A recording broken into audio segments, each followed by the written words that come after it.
Cek cek 1 2 3. Hadir bang. Gimana kalau Atas di literasi aja? Di sini kan rata-rata kayak kamu nih, Bait, Kak Tini itu literasi. Oke, literasi tentang apa deh? Serah. Apa ya? Apa bang? Kalau literasi sih semua udah pada paham sih, menurut aku udah pada jago-jago dan nanti nggak enak malah. Cumilo Dev nih.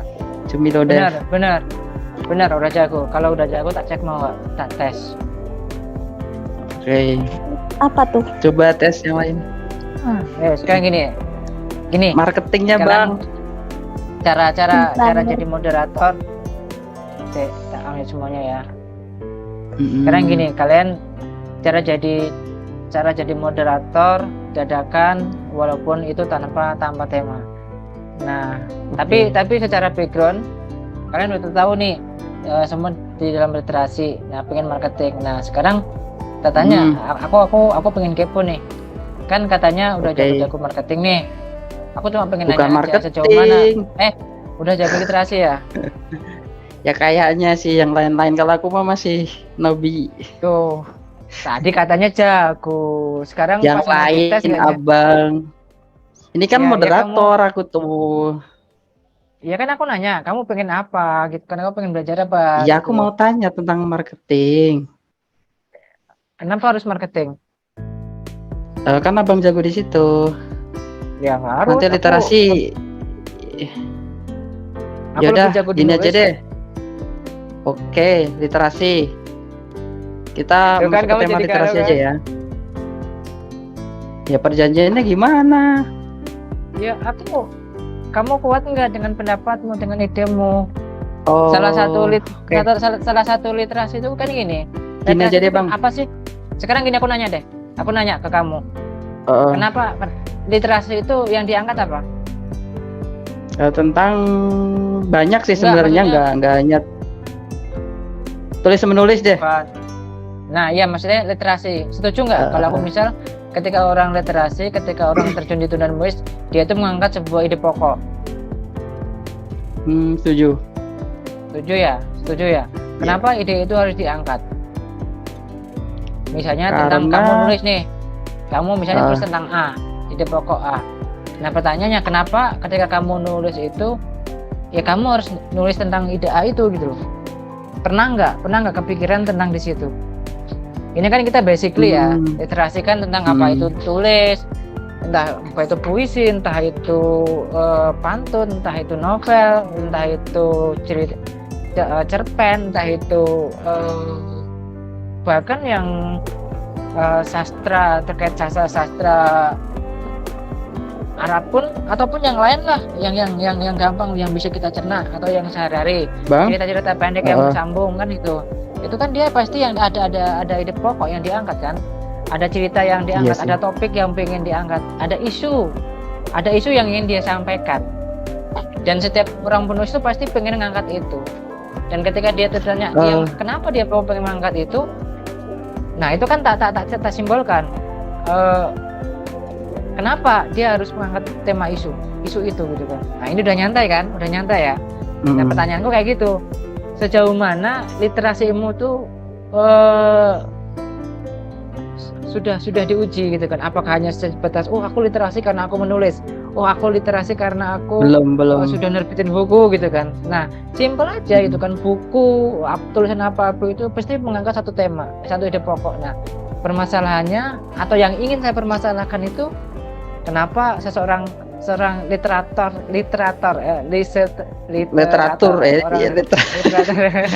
orang penulis itu apa yang menyebabkan seorang penulis itu mampu atau bertahan dengan idenya, dan kenapa ide itu harus diangkat?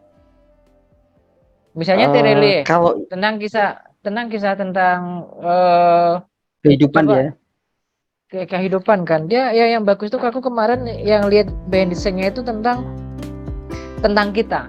Kenapa dia mengatakan tentang itu gitu kan? Dia diceritakan tuh awalnya bagaimana ide pokok, dia munculkan cuma satu ide pokok, kemudian dia bangun premisnya gitu kan. Nah, dan setiap novel itu seperti itu hanya contoh aja, tapi dia gambarkan itu dalam sebuah novel. Bisa aja itu sebuah puisi, cerpung segala macam. Nah, tapi kan ide pokok. Aku mau tanya nih Bang, mau tanya utamanya kan itu. Nah, sekarang pertanyaan saya dulu. Saya nanya dulu, kenapa? Kenapa seorang penulis itu harus bertahan dengan ide pokoknya? Aku nanyakan why-nya. Misalnya kamu lah, gitu. Nah, sekarang kamu jawab. Bisa nggak jawab pertanyaan itu kan? Katanya dia udah jago tuh. Sekarang aku tak tanya dengan premis yang seperti itu tadi. Bisa nggak kamu jawab? Maksudnya bukan aku Bang yang jago Bang. Gini loh, maksudnya biar nggak salah paham. Kan ini ada si Kak Monik, aku tuh udah paham ya. Maksudnya Kak Monik, Kak Tini, dia kan udah nulis panjang nih. Takutnya kalau aku ini kan malunya jadinya apa ya? Nggak enak lah. Kan udah pada jago-jago gitu. Maksudnya gitu, bukan akunya. Oh, saya mau belajar. Oke, kita belajar sama suhunya. Kak, aku kan di sini moderator nih, jadi bukan pematerinya itu Bang Fauzan ya. Jadi kita sharing-sharing santai aja. Aku nanya lagi. Tadi kan pengen belajar marketing. Yes. Kenapa? Marketing tentang literasi dulu deh. Sekarang tak turutin marketing. Literasi. Ya kan ya maksudnya marketing literasi Abang di buku itu loh. Marketing literasi. Kenapa harus belajar kan marketing literasi? Karena gini, kita nulis oke lah, kita idealisme ya, tapi kan kita tetap harus menjual kan intinya. Harus laku kan? Ya enggak? Atau nggak gimana? Harus. Aku nulis nggak harus laku, nggak harus dijual karena tujuan gue nulis bukan untuk dijual. Kalau misal nih nulis untuk cari penghasilan gitu boleh nggak Bang? Ya boleh aja. Toh banyak kok orang kan dari yang dia harus butuh marketing kan? Kalau seperti itu? Ya nggak harus. Bisa aja dia nyuruh orang kerja sama pihak marketing. Jadi dia fokus sama nulis aja. Siapa contohnya? Asma Nadia, Terelie, dia punya tim marketing sendiri. Siapa? Penerbit. Penulis ngapain mikirin marketing? Emang tulisanmu udah bagus. Jadi kalau misal marketing, ya enggak kan gini, marketing itu kan untuk pemasarannya kan. Jadi sebenarnya itu kalau dalam literasi lingkup itu pentingnya itu berapa persen kalau untuk marketing itu? Ya kita nggak usah ngomongin berapa persennya. Sekarang aku nanya ke kamu sendiri gitu kan. Anggap aja aku sedang nodong kamu gitu kan. Kamu nulis nih gitu kan, seberapa penting marketing itu di duniamu gitu kan, di kepalamu gitu kan. Gunanya buat apa? Ya biar kamu tahu tujuan belajar marketing itu apa. Kalau misalnya tanpa marketing bukumu bisa laku, ya ngapain belajar marketing? Kan gitu. Nah sekarang aku nanya, kenapa kamu harus belajar marketing? Untuk pemasarannya. Belajar pemasaran. Emang buku harus dipasarin? Sih, ya biar diketahui secara luas dong, biar laku juga kan dijual. Iya enggak? Berarti goalnya marketing biar laku. Iya, menurutku sih. Makanya aku tanya ini bener apa enggak? Ya katanya kan kita diskusi santai. Iya, bener apa enggak gitu? Kira-kira misal deh, kita nulis untuk penghasilan lah, jujur aja ya, nggak usah gini-gini. Pokoknya kita pengen dapat cuan lah gitu. Menurut Abang itu boleh apa enggak? Atau penulis itu pertama harus apa gitu? Kalau jujur ya, saya sendiri ya, saya jujur nulis itu pertama dari hobi ya.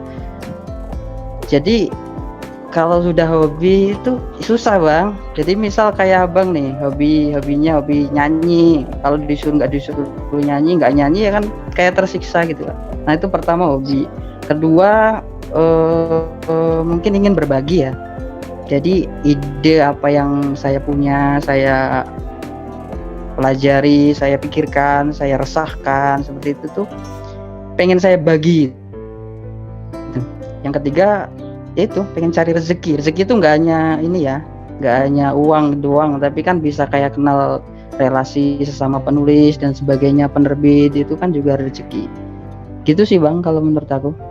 Tapi tetap ya nggak munafik juga ya. Maksudnya kan penulis kan butuh makan nih. Nah kalau misal dia sudah hobi banget di situ, pengen nerusin di situ kan dia harus butuh marketing kan, biar bukunya laku lah intinya gitu. Boleh nggak seperti Iya, itu? emang boleh, benar. Makanya kan aku tadi nanya, karena gini loh,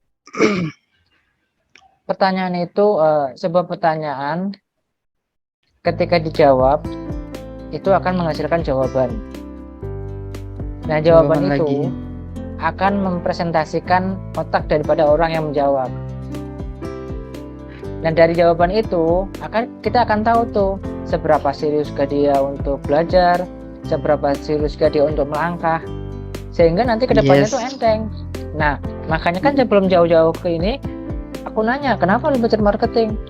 Kalau jawabannya nggak kuat atau jawabannya masih ambigu, masih abstrak, ya nggak perlu gitu kan. Karena apa? Kamu belum tahu alasan untuk marketingmu sendiri gitu kan. Karena kan semua harus diawali dengan alasan. Misalnya gini, kamu nulis kenapa alasan hobi gitu kan. Ya hobi, udah hobi. Nah kalau udah hobi susah gitu kan. Kamu jualan kenapa? Ya karena pengen dapat untung. Sudah, saklek kayak gitu. Nah, seorang penulis ketika ditanya marketing buat apa?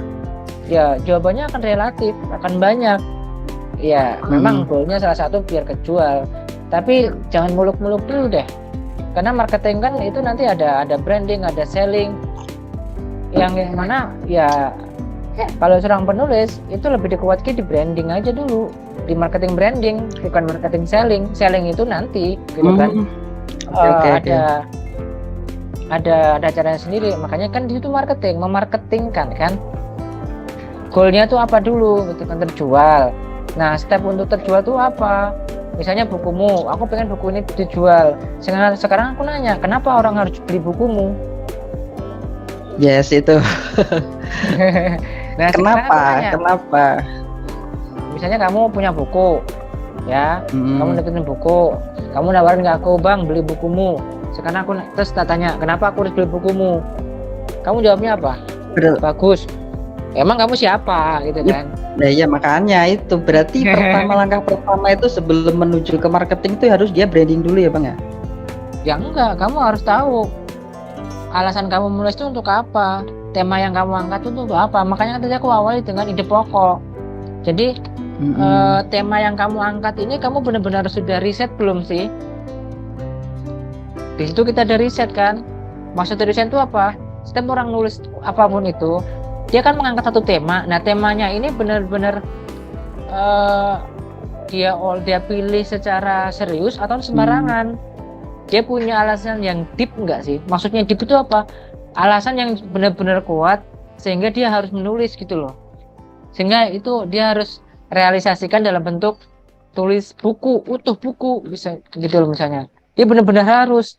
Itu yang pertama. Yang kedua, dan buku ini apa yang dia tulis itu harus benar-benar bisa sampai ke pembaca dan pembaca harus wajib baca. Dia punya alasan itu gitu kan. Apapun temanya, munculkan tema itu yang benar-benar kuat gitu loh. Gitu. Yang ketiga ya. Nah, ada kata yang terakhir itu. Yang terakhir itu why-nya kenapa harus kamu yang nulis? Kenapa orang itu harus membeli buku dengan tema A dengan penulisnya Fardan misalnya? Kenapa? Kenapa nggak yang menulis si Firda misalnya? Yang lain. Kenapa? Kan harus ada memunculkan itu. Nah, 3 pokok ini yang harus dikuasai, yang harus benar-benar harus fix, harus final dulu sebelum kamu ngomongin marketing. Karena di situ 3 hal ini akan memunculkan unique value namanya. Buku yang unik, yang ketika itu nanti dilempar di pasar, kamu nggak perlu capek-capek marketing, kamu lempar aja udah diserbu sama orang. Contohnya apa? Novel Jodoh Terbaik. Aku nggak perlu jualan, nggak perlu marketing yang aneh-aneh, enggak. Tolong ini bagus nggak bagus, udah jualin. Laku 500 per bulan. Simpel kan? Iya. Tapi aku punya alasan kenapa orang harus baca ini. Aku punya alasan kenapa tema ini harus diangkat dan kenapa buku ini harus dibaca sama orang. Aku punya alasan yang kuat gitu kan. Tentunya harus hasil riset yang nggak ecek-ecek kan gitu. Itu contohnya kayak gitu.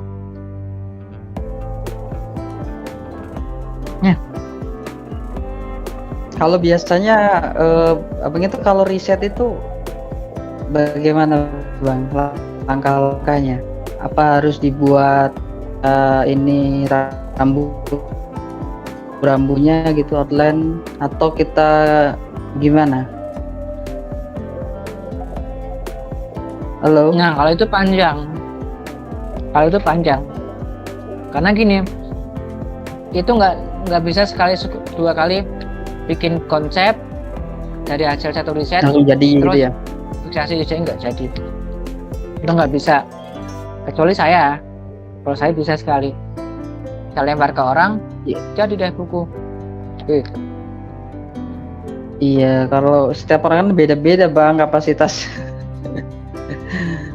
Iya. Ada yang langsung Iya. cepat. Makanya ketika aku nulis buku, setiap aku nulis itu pasti terjual minimal 300 ke atas. Minimal.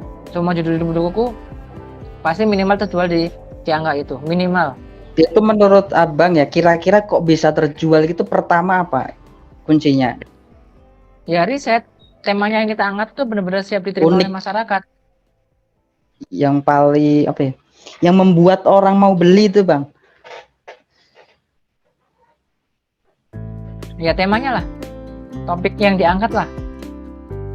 Topik. Kalau mencari topik itu sendiri, kita harus riset juga. Nah, riset. Harus riset, harus tahu misalnya sebelum riset. Kamu jangan nanya gimana risetnya, tapi kamu nanya tahapan-tahapan untuk meriset tuh kayak gimana gitu loh. Ya tadi kan aku udah tanya tahapan-tahapan untuk riset itu mau apa, dibuat outline atau gimana? Kayak outline. Tanya sama Firda. Kemarin aku pas pertemuan pertama sama Firda, pertemuan kedua sama Firda, udah tak jelasin tuh dia. Coba tanya ke Firda. Masih ingat nggak dia? Ada langkah-langkahnya bang seperti itu bang? Nggak tahu. Ada. Itu ada. Kemarin aku udah jelasin ke dia, tapi secara singkat sih gini. Kamu nulis itu kayak gini. Secara gampang gini. Tulisanmu itu bakal dibaca sama siapa? Kamu udah pernah ini nggak? Sebelum kamu nulis jadi sebuah buku, kamu pernah nentuin nggak target pembacamu tuh siapa? Aku biasanya sih nggak mikirin itu. Nah itu apa namanya? Itu salah satu riset ya. Nah salah satu riset ya nggak apa-apa kamu boleh kayak gitu, makanya bukumu nggak laku. Paling laku puluhan. Iya nggak? Iya sih. Iya jujur aja paling di bawah 100 ya. Yes, alright. Kedua pasti kayak tulisanmu tuh abstrak, nggak jelas, kayak kayak penulisan. Iya. Kedua ya kamu nulis mut-mutan, ya asal jadi aja. Nah itu konsep. Aku kan kekurangannya di sini. Aku kekurangannya di situ nih bang. Aku nulis tuh kalau pas lagi mood itu enak gitu, ada ide. Tapi kalau enggak itu yang ya makanya itu kan penulis yang egois. Yang profesional itu kan nggak boleh kayak gitu.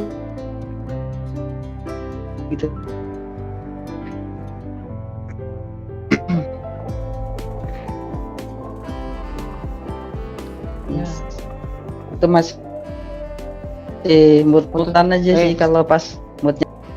Yang lain gimana? Ada pertanyaan nggak? Hati ini bait tanya bait. Suaramu putus-putus. Santai aja, nggak usah terlalu tegang. Yang tegang biar yang lain aja. Ya nggak usah tegang, santai aja. Yang lain barangkali ada yang mau tanya. Yang tegang yang lain aja bang. Yang bawah ya. Ini ada yang tidurnya di sini nih. Malah dijelasin. Iya tegang nih tidur dia. Kak Monik denger nggak suaraku? Kak Iksan, Si, aku Kak minta- Iksan Maulana, Kak Tini.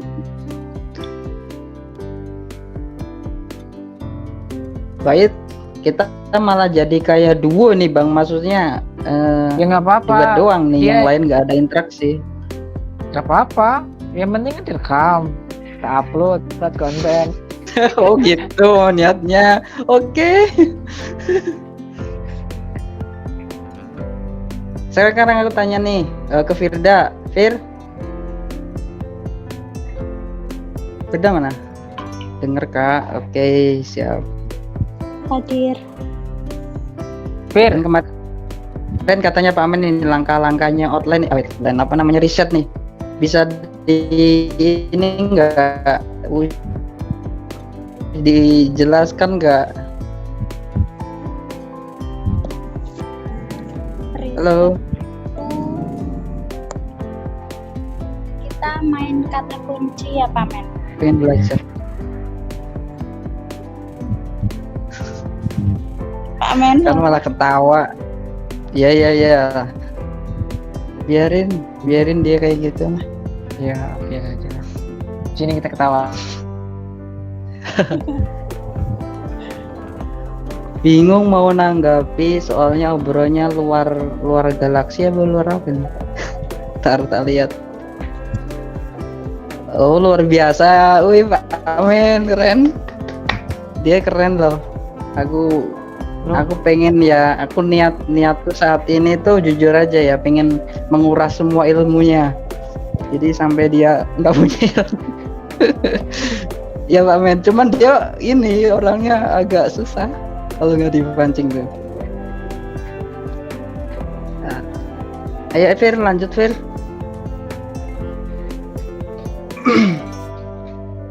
Firda, cek apakah engkau mendengarku di sana?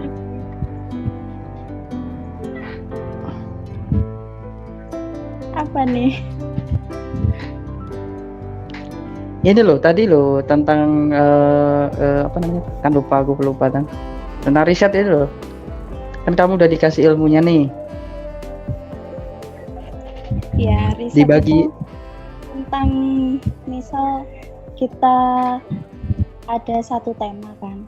Tema ini tuh ke mana, ke golongan mana. Yes. Misal yang kita tuju itu di kalangan anak muda. Jadi apa ya? Kita risetnya satu tema itu masuk apa enggak gitu ke kalangan yang kita tuju itu. Terus Berarti Ini Kalau kalau kita nggak nulis- salah pernah dibahas pas ketika kita pertama kali nge-zoom, bukan sih? Targetnya Aku nggak pernah ikut loh. pembahasannya aku siapa, nggak pernah ikut loh. terus tujuannya ini, benar. bukan? Aku nggak ikut. Kita ikut mentoringnya Pak Men. Iya, cuman kita Hmm. berdua kan waktu itu. Oh, berdebah. Ayo mulai. Goit. Banyak tapi bingung. Ya satu-satu biar nggak bingung. Kalau nggak ya ini bajunya dibalik Kak biar gitu. Kan kayak gitu. Mumpung ada Mbak, mumpung ada si ini, dan nanti yang jawab. Gimana sih? Situ makan gitu berarti. Ya kalau dia bisa jawab, ngapain saya jawab? Buang-buang tenaga. Oh ya ini Kak Firda ini salah satu murid utamanya Pak Amen ya. Guru-guruan. Kalau saya ini belum diakuin sebenarnya, masih diuji terus. Kurang ajar emang. Susah dia. Oke, ada pertanyaan lagi nggak Kak Tini, Kak Saida? Gak apa-apa Kak, santai aja Kak. Tentang literasi, seputar literasi deh, terserah apa.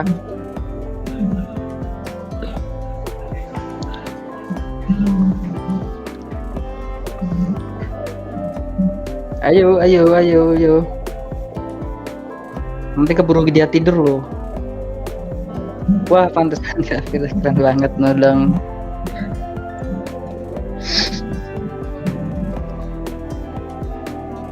Mau curhat.